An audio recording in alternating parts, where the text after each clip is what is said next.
আজিৰ মিটিঙত ওলাই আজি যে মিটিঙত আপোনালোকে উপস্থিত হ'ল ইয়াত তাৰ বাবে মই অশেষ ধন্যবাদ জনালো।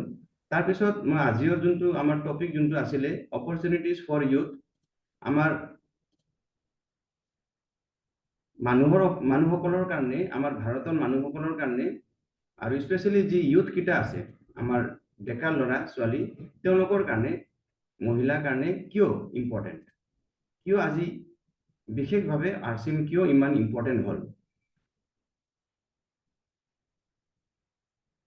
সেইটো আজি মই ডিছকাছ কৰিব লৈছো।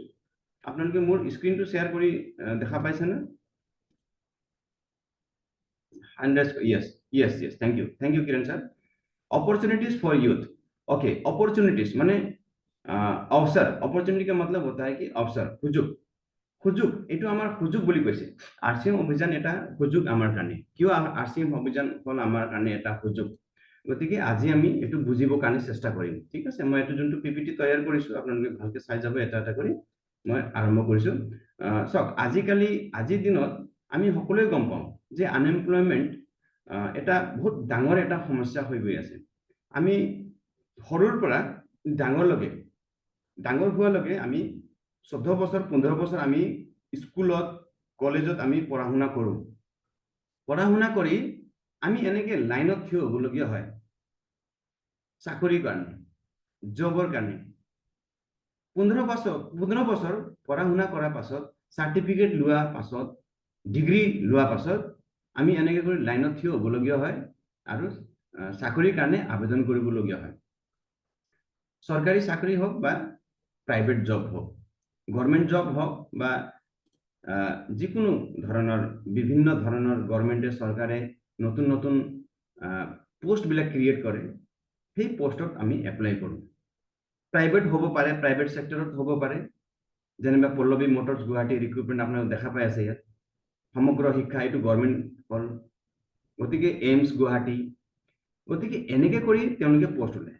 আপোনালোকে সকলোৱে গম পায় যে কিছুমান ডিপাৰ্টমেণ্টত 33টা পোষ্ট ওলালে, কিছুমান 445টা পোষ্ট ওলালে, কিছুমান ডিপাৰ্টমেণ্টত কিছুমান 4500 পোষ্ট ওলালে। এনেকে কৰি আমি পোষ্ট বিলাক যে ওলাই এডভাৰটাইজমেণ্ট, বিজ্ঞাপন, সেই বিজ্ঞাপনত চাই আমি পোষ্ট বিলাক এপ্লাই কৰোঁ, হয় না নহয়? আমি সকলোৱে এনেকে কৰোঁ। যদি আপোনালোকে মোৰ কথাটো শুনি পায়া নাই তেতিয়া আপোনালোকে হেণ্ড ৰেজ কৰি দিব। নেক্সট 250টা সিট, যেনিবা 250টা সিট ওলালে তাৰ কাৰণে প্ৰাৰ্থী কিমান থাকে?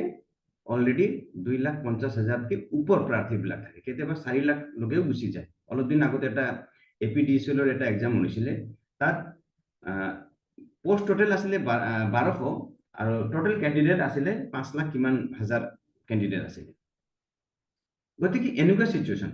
চ' এতিয়া আমি নিজে গম পাওঁ যে কিমানে চাকৰি পাব আৰু কিমানে চাকৰি নাপায়। গতিকে সেইটো আমি ভালকে গম পাওঁ, কোনে চাকৰি পাব আৰু কোনে চাকৰি নাপায়। গতিকে ইয়াত 50-50ও নহয়, 10-90 চান্স। 10 জনে চাকৰি পাব আৰু 90 জনে চাকৰি নাপায়। তেওঁলোকে আল্টিমেটলি ধৰকচোন কিবা এটা তেওঁলোকে ফাৰ্মিং হওক বা প্ৰাইভেট কিবা এটা জব হওক, এনেকুৱা কৰি নিজৰ মনটো শান্ত কৰিবলগীয়া হয়।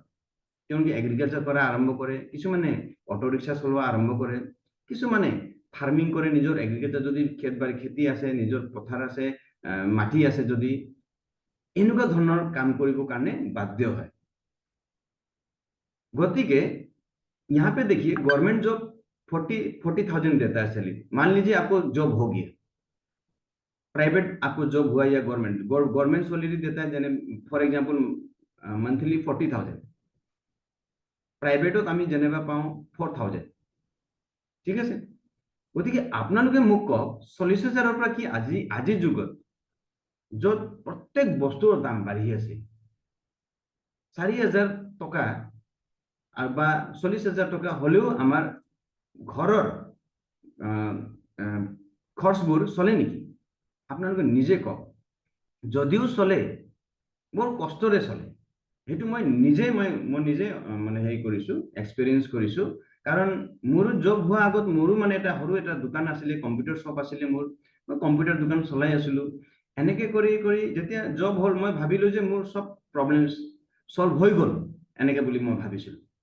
কিন্তু 2 বছৰ চাকৰি কৰাৰ পাছত গম পালো যে কিমান কষ্ট চাকৰিত কিমান কষ্ট আৰু সময়মতে দৰমহা নাপায় আৰু সময়মতে আমি ধৰকচোন ঘৰত যাব নোৱাৰো আমি ঘৰৰ পৰা দূৰত থাকিবলগীয়া হয় এতিয়া মই নিজেও ঘৰৰ পৰা 300 কিলোমিটাৰ দূৰত মই চাকৰি কৰি আছো হয় না গতিকে এইটো এটা মানে বেয়া এটা মানে ইয়াৰ এটা হেৰি চাকৰিৰ এটা হেৰি এক্সপেৰিয়েন্স বেয়া এক্সপেৰিয়েন্স গতিকে ঘৰখন নচলে আমাৰ কাৰণ আমাৰ ঘৰত বিভিন্ন ধৰণৰ খৰচ থাকে আমাৰ পৰিয়ালৰ বিভিন্ন ধৰণৰ খৰচ থাকে ইলেক্ট্ৰিচিটি বিল দিবলগীয়া হয় বেংকৰ লোন দিবলগীয়া হয় ইন্স্যুৰেন্সৰ LICৰ 3 মাহ মূৰে এজেন্ট ঘৰতে আহি পায় তেওঁকো কিবা এটা কৰি বুজাবলগীয়া হয় যদি ঘৰ ভাড়াত থাকো তেতিয়া ঘৰ ভাড়া দিবলগীয়া হয় যেনেকৈ মই ইয়াত থাকো বহুত ঘৰ ভাড়াত থাকো এতিয়া মই প্ৰত্যেক মাহে মই হাউস ৰেন্ট দিবলগীয়া হয় গ্ৰোসাৰী আৰ আমাৰ খৰচ থাকে আলু পিঁয়াজ নিমখ দালি এইবিলাকৰ খৰচ আমাৰ থাকেই সেল ফোনৰ আমাৰ আজিকালি প্ৰত্যেক হাতে মোবাইল এটা ঘৰতে 2-3টা মোবাইলো আছে তেনেকুৱা গতিকে প্ৰত্যেক মোবাইলৰ ৰিচাৰ্জ আমি 300-400 টকা মাহিলি আমি ভৰাবলগীয়া হয় ৰাইট আৰু তাৰপিছত সেভিংস আমি সেভিংসতো আমি অকমান পইচা ৰাখিবলগীয়া হয় থবলগীয়া হয় হেলথ কেয়াৰ এতিয়া মেডিকেল কিবা এটা বেমাৰ আজাৰ হল পৰিয়ালৰ তাতো খৰচ থাকে আমাৰ তাৰে ওপৰত কেতিয়াবা বিহু ডোনেশ্যন বিহু চান্দা হোলিৰ চান্দা আৰু নানা ধৰণৰ দুৰ্গা পূজা চান্দা এইবিলাক আছেই আৰু কেতিয়াবা বিয়া হলে কাবাৰ তুলনি বিয়া হল কাবাৰ বাৰ্থডে হল এনেকাতো থাকেই এইবিলাক থাকিলে কি হয় গিফট কিনিবলগীয়া হয় তাত আমাৰ এটা খৰচ থাকে গতিকে থুলমূলকে চাব গলে আমাৰ বহুত ধৰণৰ খৰচ থাকে আমাৰ ঘৰত সেইকাৰণে আজিৰ দিনত মই কৈছো 40,000 দৰমহা 50,000 দৰমহা একোৱে নহয় মই সঁচাকে কৈছো দেই মোৰ বহুত লগৰবোৰ আছে মোৰ নিজৰ অৱস্থা এনেকুৱা আৰু মোৰ বহুত লগৰ তেনেকুৱা আছে যাৰ মানে স্যালাৰি হোৱাৰ লগে লগে অকল 2,000 টকা থাকি যায় পায় 45,000 40,000 পায় কিন্তু স্যালাৰি পোৱাৰ লগে লগে ইফালে কাটে যায় ইফালে দিবলগীয়া লাষ্টত 2,000 টকা মাত্ৰ থাকে গতিকে এনেকুৱা কণ্ডিশ্যন এটা সময়ত মোৰো হৈছিল কিন্তু মই ভাল টাইমত লীলানাথ উপ্ৰেতিৰ নিচিনা মানুহ মোক লগ পালো আৰু তেওঁৱে মোক বুজালে যে এনেকুৱা মানে বস্তু আমি কৰিব পাৰো যাৰ দ্বাৰা আমি সেকেন্ড ইনকাম স্ট্ৰিম আমি কৰিব পাৰো তাৰমানে চাকৰি কৰিও আমাৰ প্ৰেজেন্ট যোনটো বৰ্তমান কাম কৰিও যোনটো আমি এক্সট্ৰা কাম কৰো তাকে আমি কওঁ সেকেন্ড ইনকাম স্ট্ৰিম গতিকে এওঁ মোক এটা আইডিয়া দিলে তাৰ আগত মোৰো এনেকুৱা আইডিয়া নাছিলে কোনো ধৰণৰ আৰু মই ভাবাও নাছিলো কেতিয়াও জীৱনত যে মই এনেকুৱা মানে যে RCM কৰি ফুৰিম বা নেটৱৰ্ক মাৰ্কেটিং লগত মই জড়িত হম ডাইৰেক্ট সেলিং মাৰ্কেটৰ লগত মই জড়িত হম ইয়াকে ডাইৰেক্ট সেলিং বুলি কোৱা হয় নেটৱৰ্ক মাৰ্কেটিং বুলি MLM বুলি কোৱা হয় ইয়াৰে বহুত বিভিন্ন ধৰণৰ নাম আছে ভাৰতত RCM বুলি কোৱা হয় ফাইনেন্সিয়েল ফ্ৰীডম বিষয়ত তেওঁলোকে মোক জানকাৰী দিলে যে এনেকে হয় টাইম ফ্ৰীডম বিষয়ত মোক জনালে সময়ৰ যোনটো স্বাধীনতা বুলি কওঁ আমি যে আজি চাকৰি কৰি আছো সময়ৰ স্বাধীনতা আছে নেকি জানো আছে নেকি নাই কাৰণ আমি নিজৰ ইচ্ছাৰে ক'তো যাব নোৱাৰো আমি বন্ধী নিচিনা হৈ আছো এক প্ৰকাৰে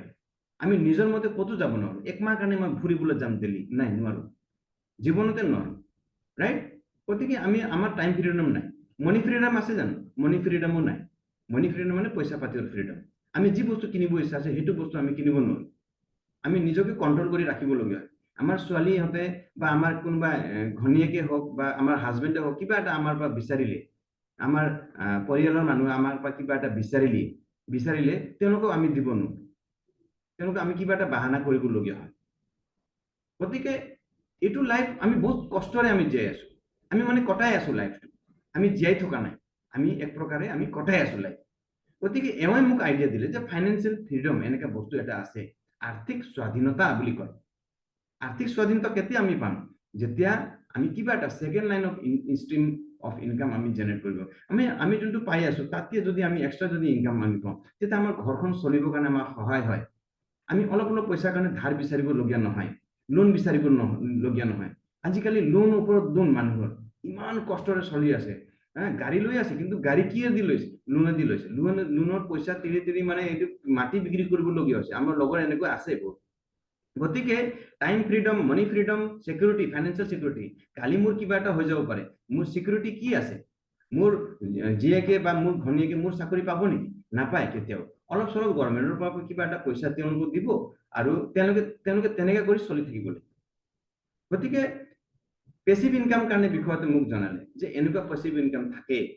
পেসিভ ইনকাম মানে হল যে আমি যদি কাম নকৰিলেও আমি 2 বছৰ 3 বছৰ 4 বছৰ খুব ধুনীয়াকৈ কাম কৰিলো, কষ্ট কৰি কাম কৰিলো, তাৰপিছত আমি কাম নকৰিলেও এই পইচাটো আহিয়ে থাকে কন্টিনিউ, তাকে পেসিভ ইনকাম বুলি কোৱা হয়। আজি ধীৰুভাই অম্বানী, মুকেশ অম্বানী তেওঁলোকে এবাৰ কষ্ট কৰিলে, জিঅ'ৰ টাৱাৰ বহাই দিলে, ফাইবাৰ কেবুল বিলাক বহাই দিলে, এটা সিস্টেম বনাই দিলে তেওঁলোকে। তাৰপিছত তেওঁলোকে আজি 6 মাহ কৰোনা লকডাউনত মুকেশ অম্বানীয়ে নিজৰ ঘনীয়েকৰ লগত সুইজাৰলেণ্ড তাত গৈ 6 মাহ বহিলে থাকিলে, কিন্তু ইনকাম 1 পইচা কম নহল আৰু বেছি বাঢ়ি আহিলে। গতিকে তাকে পেসিভ ইনকাম বুলি কোৱা হয়। এইবিলাক বস্তু মই আগত জনা নাছিলো। আৰু এটা প্লেটফৰ্ম আছে যৰ পৰা আমি পেসিভ ইনকাম ফাইনেন্সিয়েল ফ্ৰীডম আমি পাব পাৰো, এইটো হ'ল RCM, right concept marketing, transforming the world. ভাৰতত বহুত মানুহৰ জীৱন পৰিৱৰ্তন কৰি দিলে already. Second generation of RCM youth এটা মই আপোনালোকক দেখাম যে কেনেকৈ কৰি আমাৰ বহুত পঢ়া শুনা ল'ৰা ছোৱালী, আজিকালি ডেকা ল'ৰা ছোৱালী বুলি কোৱা যোনটো, তেওঁলোকে RCM জইন কৰিছে, তেওঁলোকৰ বহুত ভাল পজিশনত আছিল, কিন্তু তথাপিও তেওঁলোকে, মই আপোনালোকে অলপ প্ৰেৰণা পাব তেওঁলোকৰ চাই। আপোনালোকে ইউটিউবত মাৰি চাব হা কেতিয়াবা সময় পালে, অঞ্জলি কোঠাৰী, তেওঁৰ ডিগ্ৰী ইন ফেশ্বন কমিউনিকেশ্যন, আপোনালোকে শুনি পোৱা নাই বোধহয়, এইটো এটা কোৰ্স হয়, ডিগ্ৰী ইন ফেশ্বন কমিউনিকেশ্যন বুলি কয়, মাৰ্কেটিং নহয় দেই, কমিউনিকেশ্যন, দুটা কোৰ্স থাকে, এটা থাকে মাৰ্কেটিং ইন ফেশ্বন আৰু এটা থাকে কমিউনিকেশ্যন ইন ফেশ্বন। গতিকে তাই ডিগ্ৰী লৈছিলে ফেশ্বন কমিউনিকেশ্যন। এখেতে আমাৰ বহুত ডাঙৰ লিডাৰ, কোৰ লিডাৰ হয় মুকেশ কোঠাৰী, তেওঁলোকে আৰম্ভ কৰিছিলে 2000 চনত RCM, তেওঁৰ ছোৱালী হয় এখেত। কিন্তু দেউতাই RCM কৰা বাদেও পাছতো তেওঁ RCM ৰ ওপৰত কেতিয়াও তেওঁৰ মানে ইণ্টাৰেষ্ট বহা নাছিলে, কেতিয়াও তেওঁ RCM ভাল পোৱা নাছিলে। তেওঁ শাহিদ কাপুৰ, অনিল কাপুৰ, প্ৰিয়ংকা চোপ্ৰা এওঁৰ লগতো কাম কৰিছিলে। কি কাম কৰিছিলে? পাব্লিক ৰিলেশ্যন অফিচাৰ কাম কৰিছিলে। এতিয়া ডাঙৰ ডাঙৰ এক্টৰৰ লগত, এক্ট্ৰেছৰ লগত কি থাকে, PR বিলাক থাকে। তেওঁলোকে কি কৰে, PR ৰ কাম কি হয় যে কেতিয়াবা তেওঁলোকে ভাষণ দিব, কেতিয়াবা বাহিৰত যাব, ইন্টাৰভিউত কি কব, মিডিয়াত কি কব, সব এই PR অফিচাৰহে ডিসাইড কৰে তেওঁলোকে কি কব। আনতে তেওঁলোকৰ এটা ফিল্ম ৰিলিজ হোৱা আগতে তেওঁলোকে কি কব লাগে মিডিয়াত, সকলো বস্তু PR বনাই দিয়ে, তেওঁলোকে সেট কৰি বনাই দিয়ে, আৰু সেই কথাখিনিহে তেওঁলোকে কয়। গতিকে তেওঁৰ স্যালাৰি আছিলে 1 লাখ টকা। তেওঁ প্ৰিয়ংকা চোপ্ৰাৰ PR অফিচাৰ আছিলে, পাব্লিক ৰিলেশ্যনশ্বিপ অফিচাৰ। কিন্তু যেতিয়া দেখিলে প্ৰথম বছৰ যেনে তেনে 6 মাহ ভালকে চাকৰি কৰিলে, বহুত ভাল আনন্দিত, তেওঁ ভিডিঅ' আপুনি চাব, তেওঁ নিজে ক'ব এইটো। তাৰপিছত সেকেন্ড ইয়াৰৰ পৰা যেতিয়া প্ৰমোশন হ'ল, কামটো বাঢ়ি গ'ল, তেওঁৰ কাম এনেকুৱা আছিলে মানে ৰাতি 3টা বজাত ঘৰলৈ আহে, ৰাতিপুৱা 9টা বজাত তেওঁ গুচি যায় অফিচলৈ, তাৰপিছত ৰাতি 3টা বজালৈকে কাম চলে, ঠিক 3টা বজাত ঘৰত আহি পায়। ভালকে টোপনি মানে ল'ব নোৱাৰে, নিজৰ লাইফটো এনজয় কৰিব নোৱাৰে, ঘৰত ফোন কৰিবৰ কাৰণে সপ্তাহত মানে যেন তেন কৰি 10 মিনিট সময় পায় তেওঁ ঘৰত ফোন কৰিবৰ কাৰণে। গতিকে এনেকুৱা চিচুৱেশ্যন যেতিয়া তেওঁ পালে, তেওঁ সকলো বস্তু চালি জাৰি চালে, তেওঁ নিজৰ দেউতাক চালে। দেউতা যিমান পুৰণা হৈ গৈ আছে RCMত, তেওঁ দেউতাৰ দেখিলে যে দেউতালৈ ফ্ৰী হৈ গৈ আছে, ইনকাম ইফালে বাঢ়ি আছে, কাম কমি গৈ আছে, আৰু তেওঁ ভাবিলে নিজৰ তেওঁ চালে যে মোৰতো কাম, মোৰ যিমান ইনকাম বাঢ়ি আছে, মোৰ কামো বাঢ়ি আছে, ৰেসপন্সিবিলিটিও বাঢ়ি আছে, এনেকে বুলি ভাবিলে। আজি আমি টিচাৰ আছো, কাম কম আছে, কালি হেড হম, কাম বাঢ়িব। আপোনালোকে দেখিছে হেডৰ কিমান মোৰ সদায় মানে তেওঁলোকে সদায় টেনচনত থাকে ন, হয় না নহয়? তেওঁলোকৰ ওপৰতো এটা বছ থাকে, সদায় বছৰ মানে গালি খাই থাকিবলগীয়া হয়। আৰু আমি কি কৰো, হেডৰ গালি খাই থাকিবলগীয়া হয় না নহয়? তো চাকৰিৰ সেইটোৱে অৱস্থা, চবে গালি খায়, চবে বছৰ তলত থাকিবলগীয়া হয়। গতিকে অঞ্জলি কোঠাৰীয়ে প্ৰিয়ংকা চোপ্ৰাৰ এছিষ্টেণ্টৰ জব এৰিলে আৰু RCM বিজনেছ আজি কৰি আছে। দীপক বাফৰা মহাৰাষ্ট্ৰৰ চাৰ্টাৰ্ড একাউণ্টেণ্ট আছিলে, 80,000 চেলেৰি পাই আছিলে, কিন্তু তেওঁ চাকৰি এৰি আজি ষ্টাৰ ৰবি পোষ্টত আছে। তেওঁ মোৰ দেন 4 লাখ 5 লাখ টকা RCM পৰা মাহিলী পাই আছে। অভিষেক ছাবৰা, এওঁ আমাৰ BC ছাবৰা ছাৰৰ ল'ৰা, তেওঁ মানে এই অঞ্জলি কোঠাৰীৰ নিচিনা কেতিয়াও বুজি নাপালে RCMক, তেওঁ এৰি গুচি গ'ল, দেউতাৰ কথা নুশুনিলে, 2টা কোম্পানী খুলিলে ডাঙৰ ডাঙৰ। যেতিয়া কৰোনা লকডাউন হ'ল, তেতিয়া কি হ'ল, কোম্পানীবিলাক বন্ধ হৈ গ'ল তাৰ। তেতিয়া সি গম পালে যে ডাইৰেক্ট সেলিং কি বস্তু। তেতিয়া চালে যে RCMটো কৰোনা লকডাউনতো পুৰা আৰু বাঢ়ি আছে। তেতিয়া তেওঁ মানে গম পালে যে RCMৰ ৰিয়েল পাৱাৰটো কি। তাৰপিছত weather job is in danger. আৰু এটা কথা দেই, আমাৰ জব বিলাক যে, চাকৰি বিলাক যে বহুত মানে ডেঞ্জাৰত আছে। কিয় ডেঞ্জাৰত আছে, মই আপোনালোকক আজি বহুত ইম্পৰ্টেণ্ট এটা কথা কম। আপোনালোকে সকলোৱে AI বিষয়ত শুনিছে না? সকলোৱে শুনিছে বোধহয়। AI হ'ল আৰ্টিফিচিয়েল ইন্টেলিজেন্স। আপোনালোকে সৰুতে শুনিছিলে না যে ৰবটে এদিন আহিব, ৰবটে সব কাম আমাক কৰিব। গতিকে এইটো সময় আহি গৈছে, প্ৰায় আহি গৈছে। আপোনালোকে চেট জিপিটি শুনিছে না নাই? চেট জিপিটি তাত কিবা এটা মাৰি দিলে, মই যে পিপিটি এইটো বনালো যে আজি আপোনালোকক দেখাই আছো, সেইটো চেট জিপিটিতে বনাইছো। তেওঁ পুৰা গোটেইখিনি আইডিয়া দি দিয়ে, অকল এটা প্ৰশ্ন লিখি দিব লাগে, এনেকে মোক লাগে এটা প্ৰেজেন্টেশ্যন, আজি মই মিটিং পাতিম এনেকুৱা ওপৰত, আৰচিএম বিজনেছৰ ওপৰত, তেওঁ সব তৈয়াৰ কৰি দি দিয়ে। গতিকে লাইফ ইমান ইজি হৈ গৈছে এতিয়া আৰ্টিফিচিয়েল ইন্টেলিজেন্সৰ পৰা। বহুত চাকৰিবিলাক যাব। কোন কোন চাকৰি ডেঞ্জাৰত আছে চোৱা, ফাৰ্মাৰ, কৃষকবিলাকৰ মানে যোনটো কাম হ'ব এতিয়া সব ৰবটে কৰিব। আপোনালোকে দেখিছে বোধে, বহুত ইউটিউবত আপোনালোকে চাই ল'ব পাৰে। ধানৰ খেতি, ধান মানে চাফা কৰা, হাৰ্ভেষ্টিং কৰা, যিকোনো সব কাম আজিকালি ৰবটে কৰি আছে। এটা সময় আহিব যাব কৃষকে আমি মানে নাযাওঁ ৰ'দত পথাৰত, সব ৰবটে কৰিব সব কাম। চাহপাতৰ পাত তোলা কাম, চাহপাতৰ পাত তুলি গাড়ীত মানে লোডিং কৰা কাম, আকৌ গাড়ীত লৈ যোৱা। ড্ৰাইভাৰ, অন্তত ড্ৰাইভাৰ, টেক্সি ড্ৰাইভাৰ আৰু ট্ৰাক ড্ৰাইভাৰৰ চাকৰি বহুত ৰিস্কত আছে, কাৰণ এনেকুৱা অট'মেটিক অলৰেডি এনেকুৱা টেক্সিবিলাক ওলাই গৈছে যোনটো ৰবটে চলাই আছে। গোটেই ট্ৰাক ড্ৰাইভাৰ, ট্ৰাকবিলাক সব ৰবটে চলাব, এটা দিন আহি আছে চাব। লক'মটাৰ্ছ, যোনটো ট্ৰেইনৰ ইঞ্জিন চলাই, যোনটো লক'মটাৰ্ছ বুলি কয়, মানে লক' পাইলট বুলি কয়, লক' পাইলটৰ মানে জবো বহুত ৰিস্কত আছে, বহুত জববিলাক যাব। টিচাৰ্ছৰ জবতো অলপ ৰিস্ক আছে, কিন্তু টিচাৰৰ জব ফটকে নাযায়, কাৰণ তেওঁলোকে অলপ সহায় কৰিব, কিন্তু অলপখিনি হ'লেও মানে এফেক্টেড হ'ব, কাৰণ বহুত অনলাইন কোচিং ক্লাছ এনেকৈ কিবা কিবি বহুত আৰম্ভ হ'ব লাহে লাহে।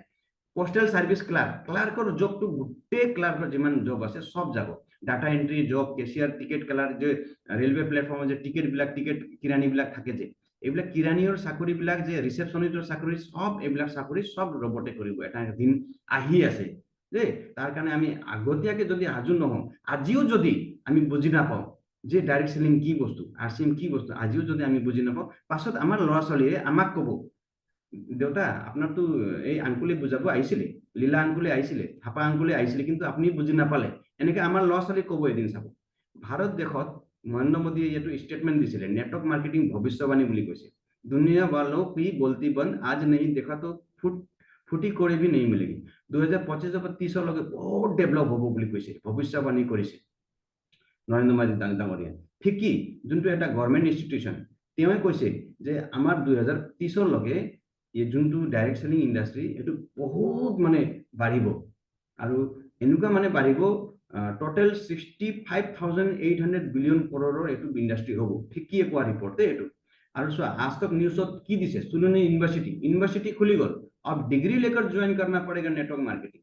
এতিয়া অলপ দিনৰ পাছত এনেকৈ হ'ব যে ডিগ্ৰী লৈ আহিবলৈ, যেনেকৈ আমি চাকৰি ডিগ্ৰী লৈ আহোঁ এটা সৰু চাকৰিৰ কাৰণে, তেনেকুৱা network marketing direct selling join কৰিবৰ কাৰণে চাৰ্টিফিকেট লৈ আহিব লাগিব। সুলনি ইউনিভাৰ্চিটিত অলৰেডি ক্লাছ আৰম্ভ হৈ গৈছে, 2-4 বছৰে হ'ল এতিয়া নেটৱৰ্ক মাৰ্কেটিং তেওঁলোকে শিকি আছে, পঢ়াই চলি আছে। চোৱা কেনেকুৱা দিন আহি গ'ল। এটা সময়ত মই যোৱা মিটিঙত কৈছিলো যে ফিল্ম ইণ্ডাষ্ট্ৰী সবেই বেয়া পাইছিলে, কিন্তু যেতিয়া গভৰ্ণমেণ্টে থাপা দি দিলে, গভৰ্ণমেণ্টে যেতিয়া ফিল্ম ইণ্ডাষ্ট্ৰীক মানে হেৰি কৰি দিলে, চৰকাৰী কৰি দিলে, আৰু স্কুল খুলি দিলে, ড্ৰামাৰ স্কুল খুলি দিয়ে, তেতিয়া সব মানুহে গম পালে, আৰু তাৰপিছত ফিল্ম ইণ্ডাষ্ট্ৰীত নিজৰ ল'ৰা ছোৱালীক পঠাব আৰম্ভ কৰিলে।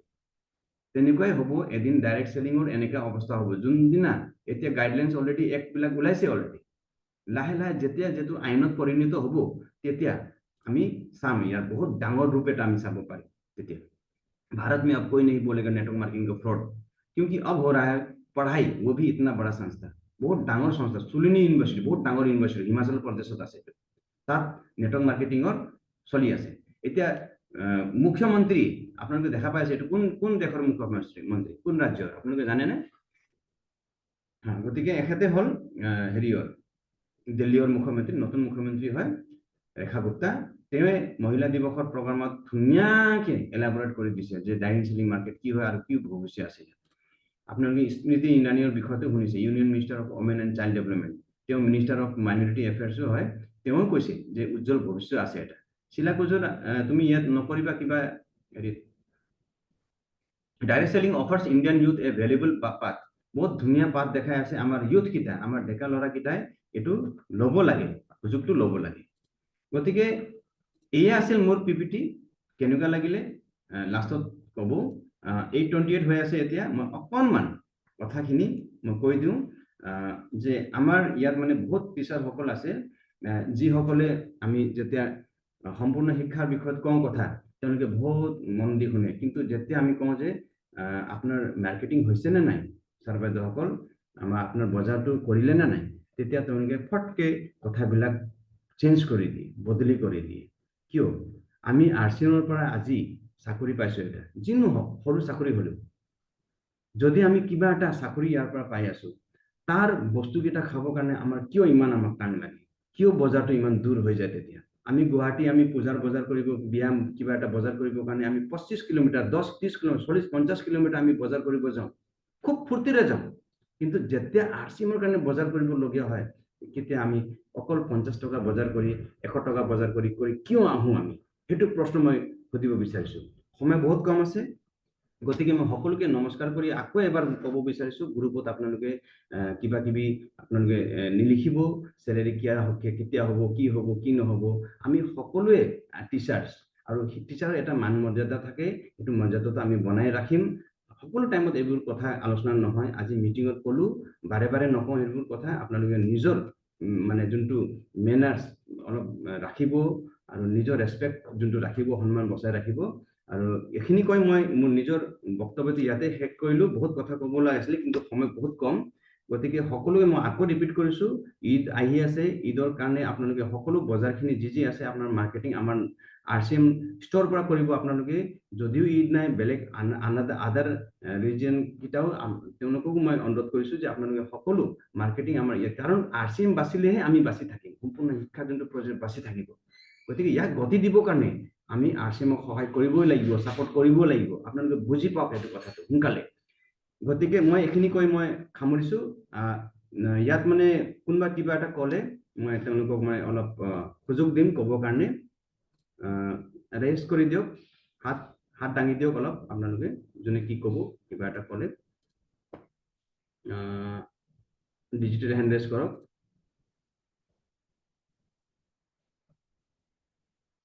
ডিজিটেল হেণ্ড ৰেজ কৰক। এতিয়াও ডিজিটেল হেণ্ড ৰেজ হোৱা নাই।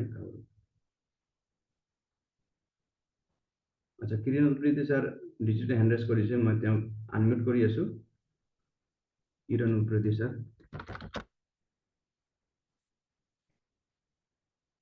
yes.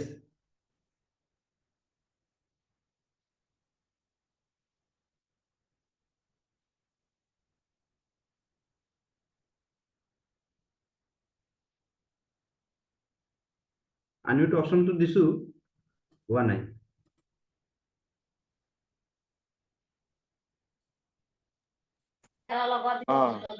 खोलो खोलो। नमस्कार, जय RCM। आज सानू सर ने जो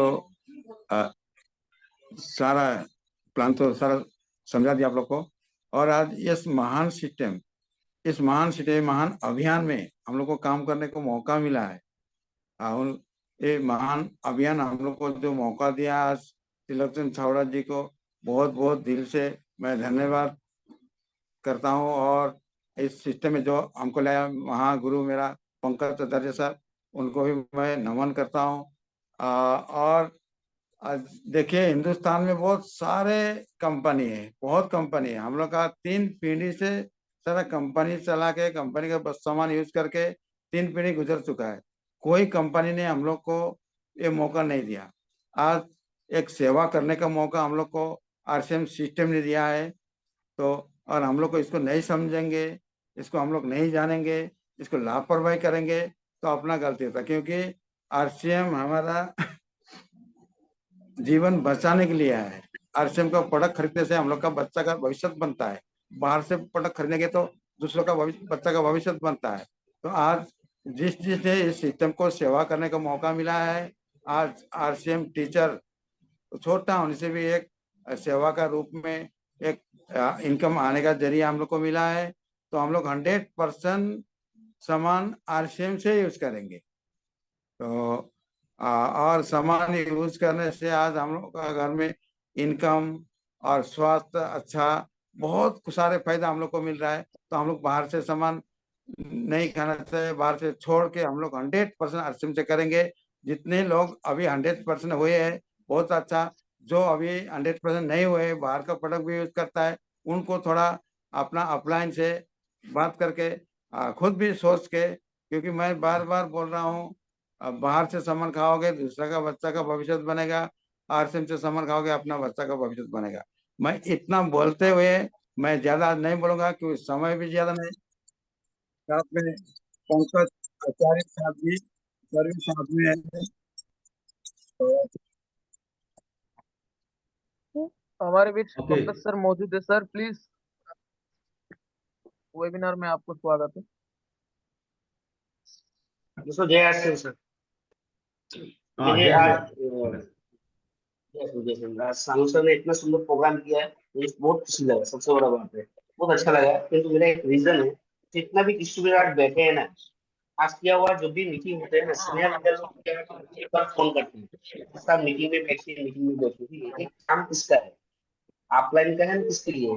जो आज सानू सर इतना दिन बोल रहे हैं, ये काम किसका है, ये काम हम लोग का पर्सनल का है, पर्सनल है। लेकिन सानू सर हमको फोन किया था, सर आप एक दिन कपड़ा दुकान का सेल्समैन था, ठीक है,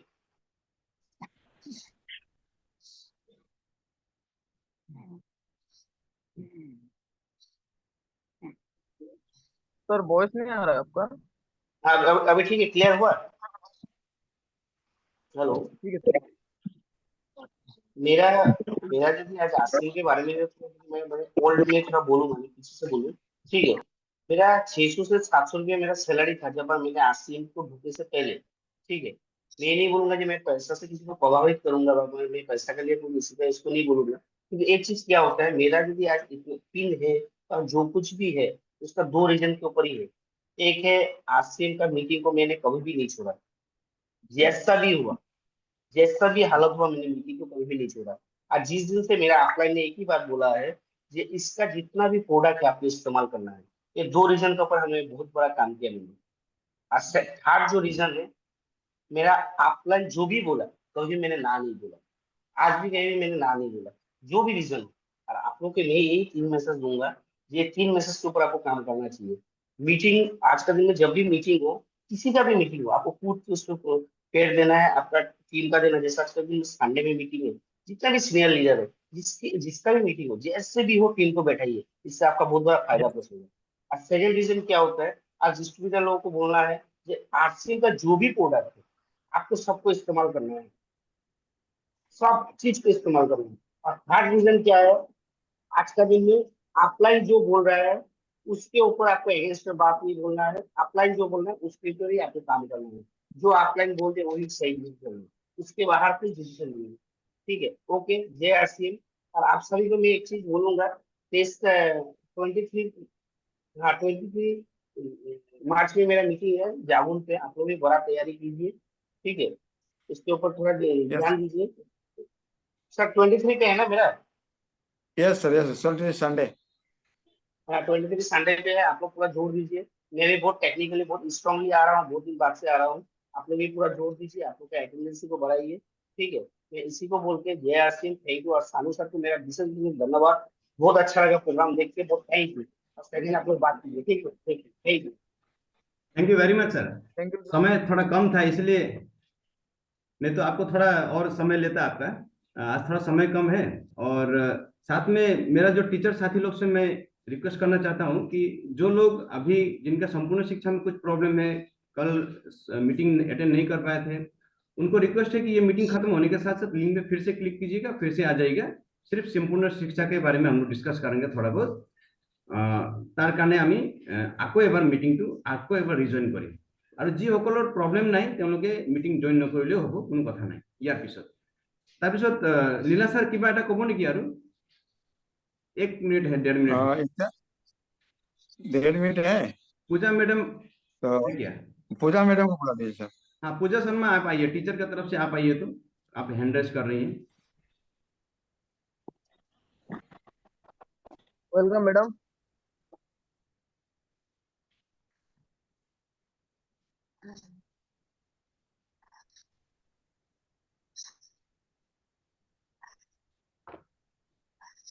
अब पूजा मैडम आने में चैलेंज आ रहा है। देरी हुआ, मीटिंग कट जाएगा, फिर आप लोग जुड़ जाएगा इसी लिंक पर, हाँ फिर मीटिंग चालू होगा। যাৰ যাৰ সমস্যা আছে সম্পূৰ্ণ শিক্ষাৰ লৈ, ফৰ্ম ফিল আপ লৈ বা কিবা এটা প্ৰশ্ন সুধিব আছে সম্পূৰ্ণ শিক্ষাৰ লৈ, তেওঁলোকে নহলে আজি মিটিঙৰ বিষয়তে যদি কিবা এটা ইনফৰমেশ্যন ল'ব ইচ্ছা আছে আৰু যাৰ যাৰ মই আকৌ পংকজ ছাৰে কৈছে যে আপোনালোকে নিজৰ নিজৰ মাৰ্কেটিং ওপৰত আপোনালোকে মনোযোগ দিব আৰু কণ্টিনিউ মাৰ্কেটিং কৰিব আৰু ইয়াৰ লগত জড়িত হৈ থাকিব, আপোনালোকৰ লগত জড়িত হৈ থাকিব আৰু ইয়াত যদি কিবা এটা শিকিব ইচ্ছা আছে আপোনালোকে আমাৰ লগত যোগাযোগ কৰিব। ইয়াত ভাল ভাল লিডাৰ আছে, তেওঁলোকে আপোনালোকে বুজাই দিব ভালকৈ। ঠিক আছে? আৰু খুব সোনকালে আমি ছ'চিয়েল মিডিয়াত আমি কেনেকৈ কাম কৰিম, কেনেকৈ গ্ৰ' কৰিম নিজৰ টিমটো, তাৰ বিষয়তে আমি নতুনকৈ আমি সেশন আৰম্ভ কৰি আছো। আপোনালোকে জইন কৰিব এই সেশনবিলাক।